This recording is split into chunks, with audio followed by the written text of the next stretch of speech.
Hey guys, welcome to another night in the shop. I'm Fred. So this week I had a ton of new subscribers. I'd like to say thanks to Phil at Phil's Projects. He's my neighbor in Quebec, and Pierre. Phil, thank you so much. I really appreciate it, and I appreciate all the subscribers that decided to look at my YouTube channel. Thank you so much, guys. It's been absolutely fantastic. I really appreciate it. Anyways, tonight I had a subscriber, JJ, sorry I forgot your last name, about making my own table fixtures. I actually started it. So with further ado, let me show you what I've done so far. All right. Anyways, guys, so today was a busy day. I had to grind some Acme cutters. That was a very nice job. Used a little, stamped out plate for Acme screws. Let me see if I can get you focused in here.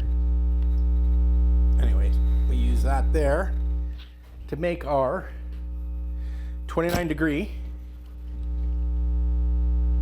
cutter. And it worked out really well. Fortunately, I got tapped in the, or secured in the tool holder, but yeah, it worked out good. So the end result was I finished off my first Acme thread here. So I made a nut, made the screw,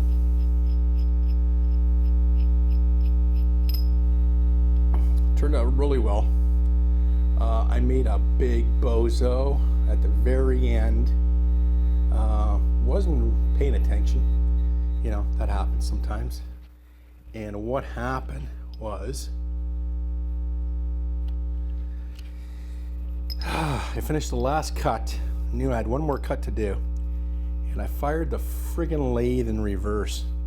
And yeah, end result was I chowdered up my I guess they call it specialized or custom cut boring bar. Broke the tip right off it. And yeah, it didn't take a long time to make the bit, but I don't have any more left, so I'm stuck with just the one nut that I made today, which took a little bit of calculation and figuring out on the internet there. They have some really good charts, so figuring out the depth and outside surface and the whole 9 yards, so I had to do all the math. So it was a little bit of a brain teaser. So anyways, that nut is done. That will be secured. That nut will be secured to the end of this piece of chrome rod that I have here. This was scrap that I've got. I got a crap load of material I've been collecting over the years, so I'm just gonna put a mill bit in there and rough it out with a radius, and then TIG weld it onto there. So anyway, so that's done. I made a little adapter that fits over these rods here. Let me, and yeah, I made some rods that fit in the table that are really tight. I have to make this one hole at the top about 5 thousandths bigger. So when it's actually put on an angle or some pressure is put on it, it stays. If I go with just the way it just slides off until it gets to the bottom half. So this is what I've done. So I'm going to make a couple of these type, and it's hollowed, and it's got the hole on the side there, and I'm going to drill a hole the same width of this rod, and we're going to weld them in. So I got to set this up on the lathe and bore this out 5 thou. I'm going to do that with a boring bar. But yeah, so I've got some I don't know what they call these things. I call them pucks because they're round. They got a little slide in them, and they fit in the table. Now I made two different kinds of pucks. This is a mild steel. I think it's 1040 or what. Like I said, whatever was on my collection of consumables over there, and I'll give you a shot of that. I have lots of material, and this was a chrome steel, very hard, stringy pieces, wouldn't chip no matter what speed, no matter what feet. It just is strung out like, here, I'll give you an example. Hang in there. And sharp as hell. So this is the crap that came off this chrome steel. So I've got two mild steel pucks, if you want to call them pucks, and two of the chrome steel pucks. These are probably the way to go, but man, they're just so friggin' hard in the machine. And my little grooving tool is only about maybe 1/16 of an inch, so it makes just small grooves. So I made my own tool, and I got to be honest, it didn't work very well. So it was a long process using the chrome steel versus 1045 or some really mild steel. And I think I'll go that route, and I'll just throw these on the barbecue or in the oven at 500 or 600 degrees and harden them up. I seen another guy on the YouTube, he used a jet cooker. Backyard machinist, I think his name was. Anyways, yeah, I was looking around to see if I could find one of those units. But anyways, this is the mild, and this is the chrome. So you can actually see the difference in finish. This finish is really nice. This is kind of dull, but hey, it is what it is. I got one more to make. It's sitting in the lathe right now. So let's get on with it. All right, hang in there. Okay guys, I hope you can see that. Just because of the camera angle, I'm kind of let me just see if you can see it.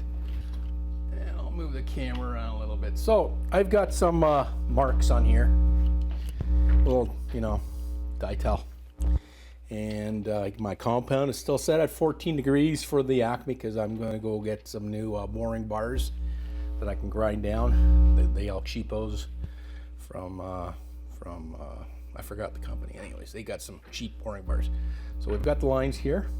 That's a 1/2 inch from there to there. So we're gonna plunge down 1/2 inch till I get down, and then we're gonna do this one, and then we're gonna put a grooving tool in there. This is a custom ground. It works okay. You can see that. Let me see if you can see that. Now we're gonna punch that in after these two grooves are done. Well, first we're going to drill. I'm going to put a live center on there, just so there's no wobbling going on, and we'll carry on. Okay, so let me get this done, and we'll come back. Okay, so we're going to drift this 1/2 inch drill all the way through, put the boring bar in there, and take it out exactly 5/8, and we should be good to go. All right, hang in there. Okay guys, so we've got all 5 of these done. Oh, I forgot to chamfer that end. That's the one we just made. Yeah, it's just a little warm or a little heavy. Anyways, yeah, she fits in there. These rods fit in there. So you can either put them in these holes here or these holes here. Like I said, I'm going to make one like this, but it's going to have holes on the top and holes on the side, so I can actually adjust it this way here and move it in and out depending on the how far I have to go in. So I've got that piece now set up in the mill. Hang in there, let me give you a shot. So that's a piece that's set up in the mill there. Gonna drill that and then hog it out with a 1/2 inch drill bit, and then I have a mill bit, a roughing mill that'll just make it dead nuts 5/8, and then I just got to put it back on the lathe there and bore out 5 thou to get that little. So what happens is you got to have that little tilt on the here, let's see, you got to have that little tilt to lock it in place. The edges actually lock the bars into place. So yeah, so that's it. So tomorrow I'll get you back here and we'll drill that and finish off one of these full complete units and weld it up and actually get it on the table. And then I just got to find another old boring bar, or use a piece of high-speed steel here to make a new internal Acme cutter. All right, guys. I appreciate everybody again for subscribing and watching the videos. Yeah, it's a little smoky in here. Like I said, it's better than a Kiss concert. Guys, you have a great night, and we'll come back tomorrow. All right, take care, guys.